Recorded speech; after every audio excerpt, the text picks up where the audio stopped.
नमस्कार, अपना उत्तर प्रदेश लेकर मैं हूं आपके साथ संदीप निरंजन सरकार। उत्तराखंड में मौसम का मिजाज एक बार फिर बदल चुका है। पहाड़ों की ऊंची चोटियों, केदारनाथ, बद्रीनाथ, उत्तरकाशी समेत अन्य जगहों पर बारिश होने के साथ ही मैदानी इलाकों में शीतलहर चलने लगी है। तो वहीं इस बीच हमारी टीम बाबा केदारनाथ और बाबा बद्रीनाथ के दर्शन के लिए पहुंची। हालांकि शीतकाल के लिए केदारनाथ धाम के कपाट बंद हो चुके हैं, जबकि बद्रीनाथ धाम के कपाट बंद होने वाले हैं। इससे पहले चैनल हेड ब्रजमोहन सिंह रघुवंशी की अगुवाई में हमारी टीम ने दोनों ही धामों का दौरा किया और दर्शन पूजन किया। साथ ही बद्रीनाथ केदारनाथ मंदिर के ट्रस्ट सदस्य पंडित भास्कर जी से खास बातचीत भी की है। तो चलिए ब्रजमोहन सिंह रघुवंशी के साथ आप भी दर्शन कीजिए बाबा बद्रीनाथ और बाबा केदारनाथ के। साधना समूह की टीम बद्रीनाथ और केदारनाथ के दर्शन पर निकली। चैनल हेड ब्रजमोहन सिंह की अगुवाई में हम आपको लिए चलते हैं बद्रीनाथ और केदारनाथ की यात्रा पर। तो हमारी बद्रीनाथ और केदारनाथ की यात्रा बस प्रारंभ होने वाली है। हम हेलीपैड पे पहुंच चुके हैं और जल्दी हम यहां से उड़ान भरेंगे। और जिस प्रकार आप समझ सकते हैं कि आदरणीय मोदी जी ने 2014 के बाद से एक शुरुआत की थी बद्रीनाथ केदारनाथ यात्राओं की, इस वर्ष भी आदरणीय योगी आदित्यनाथ जी भी यहाँ पे अपनी यात्रा करने आए थे उत्तराखंड में, जिसमें उन्होंने बद्रीनाथ और केदारनाथ दोनों के दर्शन किए थे। और आज इसी संदर्भ में 15 तारीख से पहले कपाट बंद होने से पहले हमारी भी एक शुरुआत है और आज हम भी इस यात्रा को कवर करेंगे। साधना चैनल की तरफ से आप सभी दर्शकों से हम इतना अनुरोध करेंगे कि हमें इस पे अपना आशीर्वाद बनाएं और ये यात्रा सफल हो, उसके लिए हम पर अपनी विशेष प्रदान करें। वैसे तो चार धाम यात्रा पर जाने वालों की कभी कोई कमी नहीं रही। बद्रीनाथ और केदारनाथ के दर्शन करने वाले भक्तों की भी कभी कोई कमी नहीं रही। लेकिन 2014 में नरेंद्र मोदी के प्रधानमंत्री बनने के बाद उत्तराखंड का तेजी से विकास हुआ। चार धाम यात्रा के लिए ऑल वेदर रोड बनी। साथ ही केदारनाथ के दर्शन के लिए हर बार प्रधानमंत्री नरेंद्र मोदी जाते हैं। ऐसे में केदारनाथ का तेजी से विकास भी हुआ। साधना समूह की टीम पहले बद्रीनाथ धाम पहुंची। तो हम लोग बद्रीनाथ धाम पहुंच चुके हैं। जैसे आप देख रहे हैं कि साधना टेलीविजन आज आपको सीधे दर्शन कराएगा बद्रीनाथ धाम के। और अब हम यहाँ पहुंच चुके हैं। ज़बरदस्त ठंड है यहाँ पे और हमें यहाँ से कहा जा रहा है कि जल्दी मूव करें, तो बाकी बातें हम आपको बताते चलेंगे, लेकिन हमको हेलीपैड से तुरंत मूव करना पड़ेगा। बद्रीनाथ धाम के कपाट कुछ ही दिनों में बंद हो जाएंगे, लेकिन भक्तों का तांता यहाँ लगातार लगा हुआ है। चैनल हेड ब्रजमोहन सिंह रघुवंशी ने बद्रीनाथ धाम आए श्रद्धालुओं से बातचीत की। तो हम लोग बद्रीनाथ मंदिर के एकदम पास पहुंच चुके हैं और आप देख सकते हैं कि बस जल्दी हम आपको दर्शन कराएंगे मंदिर में और अपने दर्शकों को सीधा, अगर हमें संभव हो पाया तो हम अपने दर्शकों को सीधा लाइव प्रसारण सीधे दिखाएंगे यहाँ से। आप देख सकते हैं मैं बद्रीनाथ धाम मंदिर के ठीक सामने खड़ा हूँ और आप देख सकते हैं किस प्रकार से लोगों की भीड़ यहाँ पे। मैं बोलूँगा अपने सहयोगी से कृपया पूरी भीड़ को दिखाएं, जिस तरह से जो श्रद्धालु हैं यहाँ पे वो कितनी संख्या में यहाँ पे मौजूद हैं। आप ये देख सकते हैं इस समय यहाँ 0 डिग्री से भी कम यहाँ पे टेम्परेचर है और लगातार इतनी ठंड होने के बावजूद जिस प्रकार से यहाँ पे बद्रीनाथ धाम पे आए हुए श्रद्धालुओं की जो भीड़ बढ़ती जा रही है। और मैं ये आपसे ज़रूर बताना चाहता हूँ कि हाल ही में अभी योगी आदित्यनाथ भी यहाँ पे आए थे और दर्शन करके गए थे। कहीं ना कहीं राजनेताओं का असर तो पड़ता ही है, लेकिन आम जनता जिस प्रकार से एक श्रद्धालु के रूप में बद्रीनाथ धाम में अपना कहीं ना कहीं जो संख्या बढ़ती जा रही है वो बताती है कि ये धाम कितना पवित्र है और लोगों में आस्था के प्रति जो आस्था यहाँ के प्रति है वो कितनी लगातार बढ़ रही है। यहाँ पे बुजुर्ग हों, चाहे वो बच्चे हों, चाहे वो स्त्रियाँ हों या पूरा परिवार हो, पूरा कुटुंब यहाँ दिख रहा है कि वो सब आ चुके हैं लोग यहाँ पे और बाबा बद्रीनाथ जी के दर्शन किए हैं। मैं फिर से एक बार अपने सहयोगी से बोलूँगा कि कृपया एक बार पूरा ये व्यू दिखाएं यहाँ पे हमारे दर्शकों को। ये बद्रीनाथ धाम जो दर्शक हमारे इस प्रोग्राम को देख रहे हैं, साधना टीवी के सभी दर्शकों को ये हम बता सकते हैं कि आप ये पूरा आप इसको सजीव प्रसारण भी देख सकते हैं कुछ ही क्षणों के बाद। और ये पूरा जो दृश्य है ये अपने आप में दिव्य है। आप बद्रीनाथ धाम के दर्शन कर रहे हैं साधना टीवी के माध्यम से। बद्रीनाथ भारतीय राज्य उत्तराखंड के चमोली जनपद में अलकनंदा नदी के तट पर स्थित एक हिंदू मंदिर है। ये हिंदू देवता विष्णु को समर्पित है और ये स्थान इस धर्म में वर्णित सर्वाधिक पवित्र स्थानों चार धामों में से एक है। बद्रीनाथ धाम की महत्ता यहाँ के पंडितों ने बताई। भगवान जी के आशीर्वाद से बहुत बेहतरीन दर्शन हमारे हुए और दर्शन के उपरांत हम सीधे बातचीत करेंगे पंडित जी एक तो शुभ नाम अपना बताएं और आप यहाँ किस पद पर हैं और बद्रीनाथ धाम के विशेषताओं के बारे में हमारे दर्शकों को बताएं। मेरा नाम पंडित भास्कर डिमरी, सदस्य श्री बद्रीनाथ केदारनाथ टेम्पल कमेटी। मैं आपको बता दूं कि अभी जो ये कपाट बंद होने का समय आ गया, काफ़ी ठंड भी काफ़ी आ गई यहाँ पे, और जिस हिसाब से यहाँ पे आदमियों का उत्साह और भगवान बद्री विशाल के प्रति जैसी उनकी आस्था और जैसी उनकी श्रद्धा है, उसके सामने सब चीज़ व्यर्थ ऐसा मुझे लग रहा कि ठंड भी बहुत ज़्यादा है, तब भी लोग लाइन पे खड़े सुबह 3 बजे से, और आपके सामने आपके मंदिर के आसपास सभी देखो कि भीड़ किस तरह यहाँ पे, तो बिल्कुल ये सिद्ध और प्रत्यक्ष प्रमाण ये होता है कि आस्था प्रबल हो, इसके सामने सब कुछ व्यर्थ है। पंडित जी, एक सवाल खास तौर से हम पूछना चाहते हैं, मैं अपने सहयोगी से बोलूं कृपया एक व्यू जो है वो पूरे यहाँ का दिखाएं, क्योंकि यहाँ पे कुछ काम भी चल रहा है और ये भव्य रूप से ये जो धाम है इसका जो पूरा जीर्णोद्धार जो खास तौर से हम कहें, जो इसको निर्माण जो इसका पूरे अच्छे तरीके से हो रहा है, और श्रद्धालु, और हम ये कह सकते हैं कि आदरणीय प्रधानमंत्री जी के विजिट के बाद से और आदरणीय योगी आदित्यनाथ जी की उनकी खुद की सोच, और वर्तमान में उत्तराखंड के जो मुख्यमंत्री हैं पुष्कर सिंह धामी, उनके कहीं ना कहीं उनके निजी उनके इंटरेस्ट लेने से यहाँ पर बहुत सारे यहाँ पे काम अच्छे से हो रहे हैं। पंडित जी, ये जो पूरा कंस्ट्रक्शन चल रहा है क्या है और ये आगे इसके क्या स्वरूप मिलने वाला है? देखो, भारत के यशस्वी प्रधानमंत्री आदरणीय नरेंद्र भाई मोदी जी और हमारे उत्तराखंड के माननीय मुख्यमंत्री श्री पुष्कर सिंह धामी जी का जो उनका विश्वास है और जो भविष्य के प्रति जो उनका चिंतन है, जिस हिसाब से यहाँ पे मास्टर प्लान जो आज की डेट में जो है हज़ारों श्रद्धालु आती है प्रतिदिन यहाँ पे आ रहे हैं, तो उस दृष्टिकोण से भविष्य में लगभग 1-1.5 लाख रुपये प्रतिदिन यहाँ पे 1-1.5 लाख तीर्थयात्री यहाँ पे दर्शन करेंगे। उनकी सुविधाओं को लेकर ये मास्टर प्लान का भव्य रूप तैयार किया जा रहा है। इसके लिए मैं बद्रीनाथ टेम्पल कमेटी के और यहाँ पे पुजारी संघ जितने भी डिमरी धार्मिक केंद्रीय पंचायत है, हक हकूकदारी है, उनकी तरफ से माननीय प्रधानमंत्री और देश के जो लोकप्रिय पूरे विश्व में जिन्होंने अपनी अच्छी एक छवि बनाई है, आदरणीय नरेंद्र भाई मोदी जी और प्रदेश के मुख्यमंत्री श्री पुष्कर सिंह धामी जी का एक बार आभार व्यक्त करना चाहता हूँ, जिनके कारण ये युद्ध स्तर पर ये मास्टर प्लान को किया जा रहा है। बद्रीनाथ धाम अलकनंदा नदी के तट पर स्थित है। यहाँ आने वाले भक्त मां अलकनंदा के दर्शन पूजन भी करते हैं। ये अलकनंदा नदी आप देख सकते हैं, और सीधे मैं बोलूँगा कि एक बार गंगा नदी के दर्शन जरूर कराएं हमारे दर्शकों को। बड़ी पवित्र नदी कही जाती है ये, और मुझे लगता है कि सौभाग्य वालों को ही अवसर मिलता है जब वो इस नदी के दर्शन कर पाए। हम पूरी कोशिश करेंगे कि हम इस नदी के साक्षात स्पर्श भी कर सकें, ये हमारी कोशिश होगी। और यह अलकनंदा नदी है, आप देख सकते हैं, और हम बहुत जल्द ही आपको दर्शन बद्री धाम जी के करवाएंगे। मुझे और हमारी टीम को यह सौभाग्य मिला कि हम अलकनंदा नदी जो आप देख सकते हैं, जो पवित्र नदी है, जो माँ गंगा के साथ आगे समर्पित होती है, और यही माँ गंगा भी इसको हम कहलाते हैं, इनको कहा जाता है।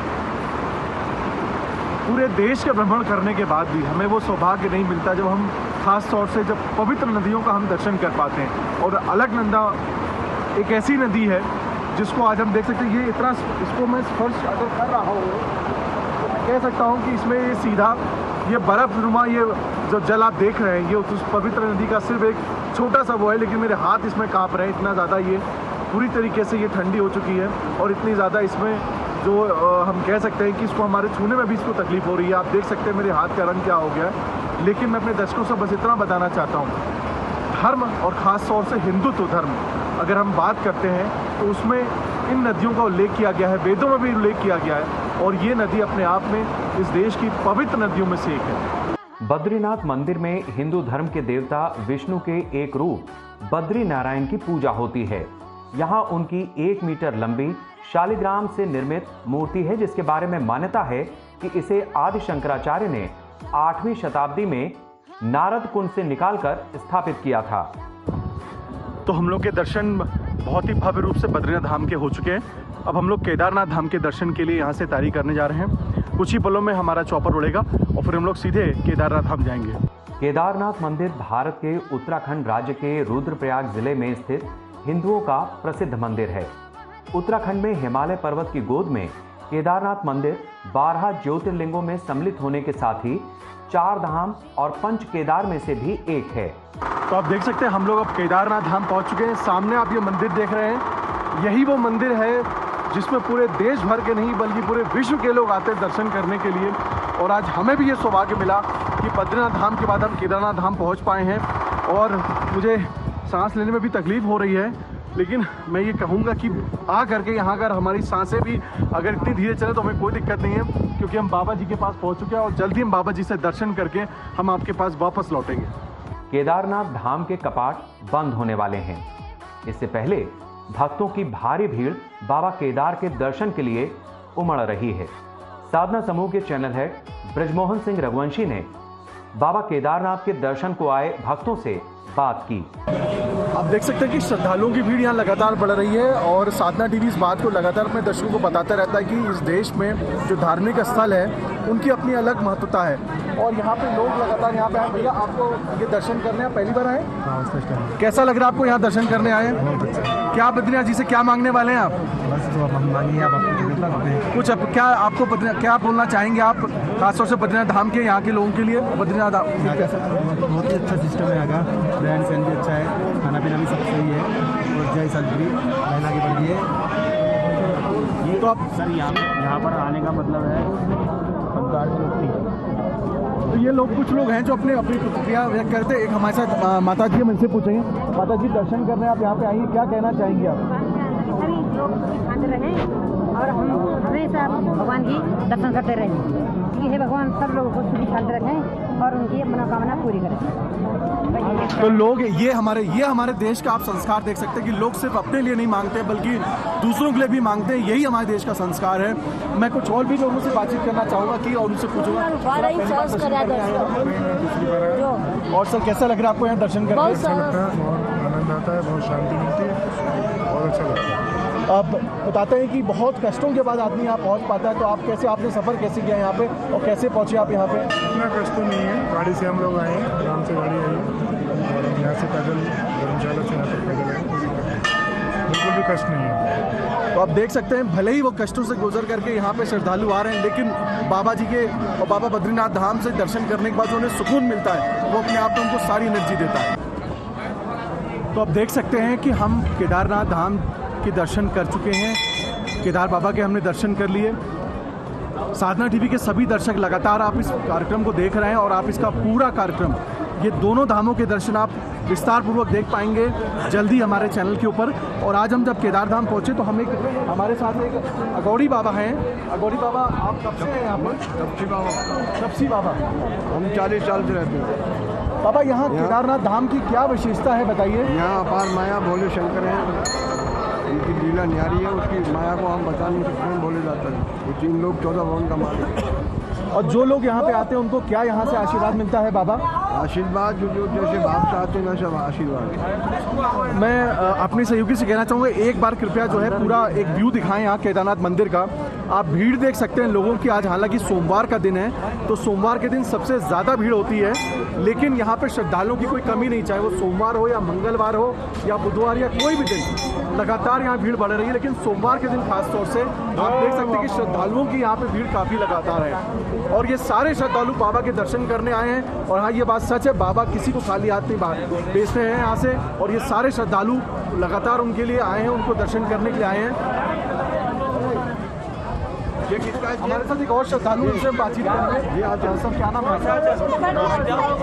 श्रीप्रकाश जी, कहाँ से आए हैं आप और दर्शन के लिए क्यों, कैसे आप मोटिवेट हुए आने के लिए? अयोध्या धाम से आए हैं, यहाँ आए हैं। बाबा जी का नाम बहुत सुना था, कई सालों से इच्छा थी आने के लिए।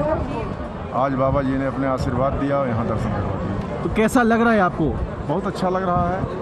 थोड़ी व्यवस्था लगी यहाँ, लेकिन यह है कि अभी नया कंस्ट्रक्शन हो रहा है, सब कुछ नया हो रहा है, धीरे धीरे सुधार होगा। ईश्वर से प्रार्थना है सुधार हो, लोगों को सुगमता से दर्शन हो, अच्छा लगे।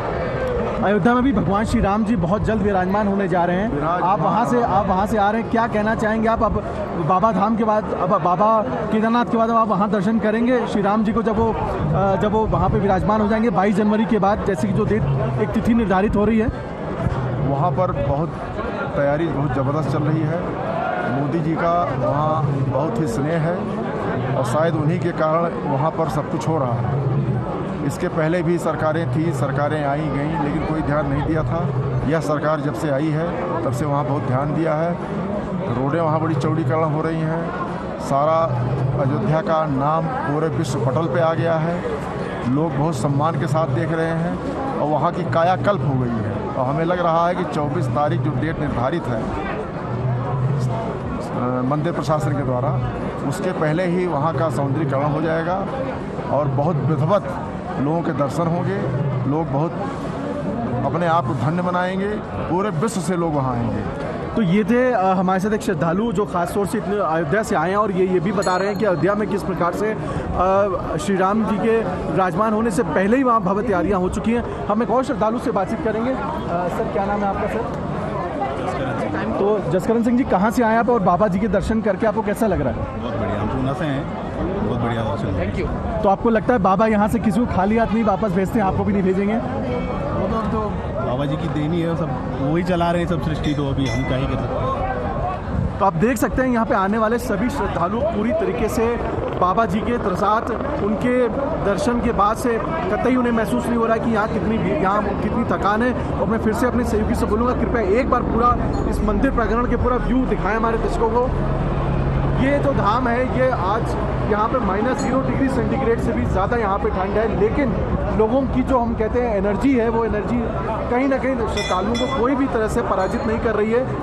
हाल ही में उत्तर प्रदेश के मुख्यमंत्री योगी आदित्यनाथ उत्तराखंड के दौरे पर गए और बद्रीनाथ में दर्शन पूजन किया। इसके बाद वो यहां से केदारनाथ भी गए। सीएम ने ब्रह्मकपाल में अपने पितरों का और गुरुओं का तर्पण भी किया। केदारनाथ के भव्य दर्शन के बाद कहते हैं कि जब तक नंदी जी के आप दर्शन ना कर लें, तब तक आपका दर्शन पूर्ण नहीं माना जाता। हमारे साथ में बाबा जी हैं जो सबको आशीर्वाद दे रहे हैं। बाबा जी, हम साधना टीवी से हैं और लोग यहाँ जो भक्त इतने बढ़ रहे हैं, भीड़ बढ़ रही है, ये क्यों इतनी भीड़ बढ़ रही है बाबा? आस्था स्नातक है, केदार बाबा की जो आस्था भक्तों के दिलों में है, इसी आस्था का यहाँ भीड़ बढ़ाकर चल रही है। बाबा जी, आप यहाँ कब से हैं? हमें होगा 2002 से।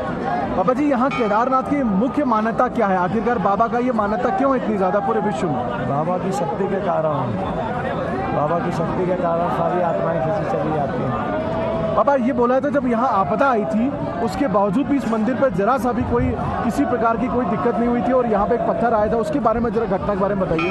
ना हुई थी, ना हुई है, ना होगी, क्योंकि इस मंदिर में जो है स्वयं भगवान यहाँ पर वास कर रहे हैं। इस स्थान पर यहाँ कभी इसका कुछ नहीं हो सकता है। ओम नमो नारायण, जय श्री केदार। तो आप देख सकते हैं, ये बाबा जी ने मुझे भी आशीर्वाद दिया है और साधना टीवी के सभी दर्शकों को बाबा जी आशीर्वाद दे रहे हैं और वो कह रहे हैं कि जो भी केदारनाथ धाम आएगा उसके पास कोई समस्या नहीं रहेगी, उसकी सभी समस्याओं का समाधान होगा। केदारनाथ धाम से मैं बृजमोहन सिंह रघुवंशी अपनी सहयोगी सपना चरण के साथ साधना टेलीविजन के लिए केदारनाथ धाम से।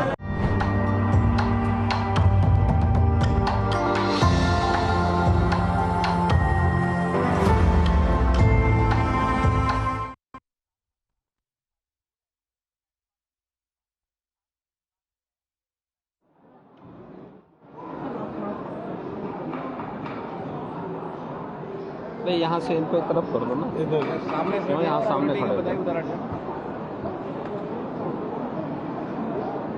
मित्रों,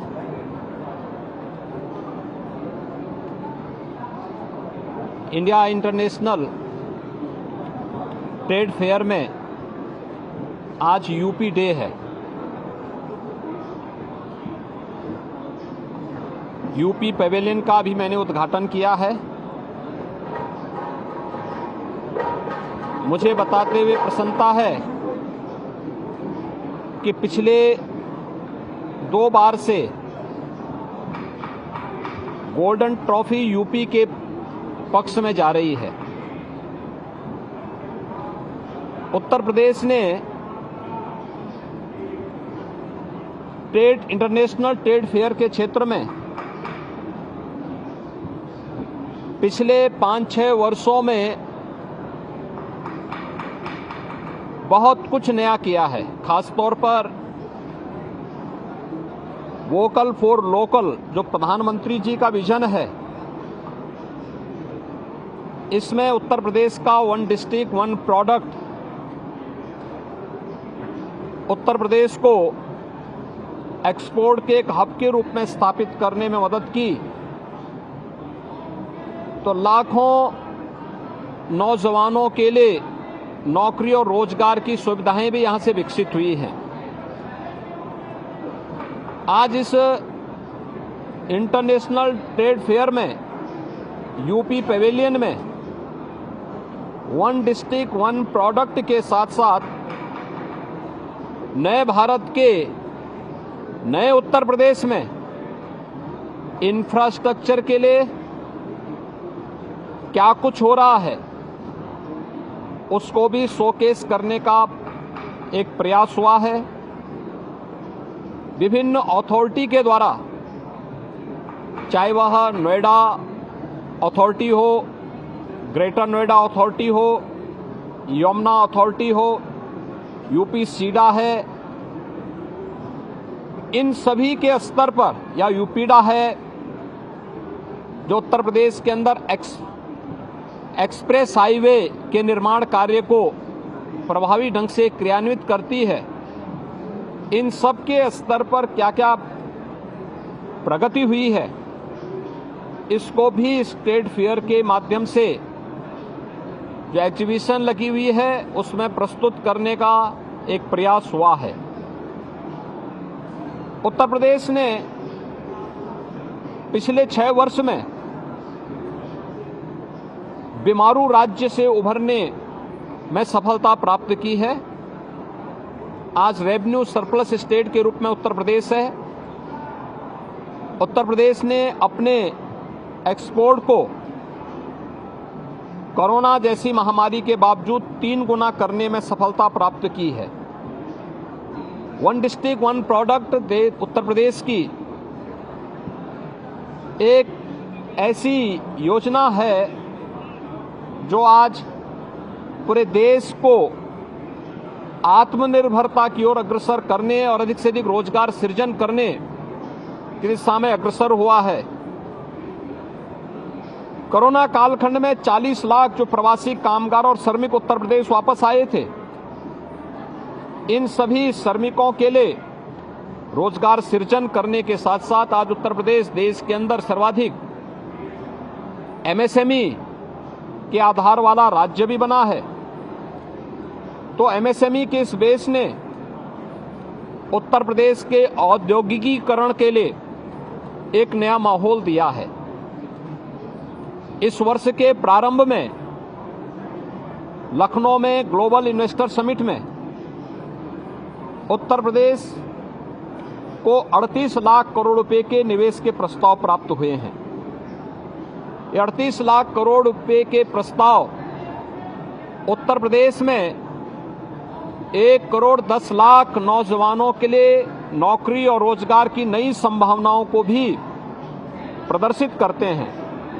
उत्तर प्रदेश आज सुरक्षा की दृष्टि से, इंफ्रास्ट्रक्चर की दृष्टि से, इन्वेस्टमेंट की दृष्टि से और उत्तर प्रदेश ने अपने स्पिरिचुअल टूरिज्म को जिस मजबूती के साथ बढ़ाया है, इसके कारण 6 वर्ष के अंदर ही उत्तर प्रदेश के अंदर जो संख्या पहले प्रतिवर्ष 3 करोड़ तक पहुंचती थी, आज वो बढ़कर के 32 करोड़ तक जा रही है।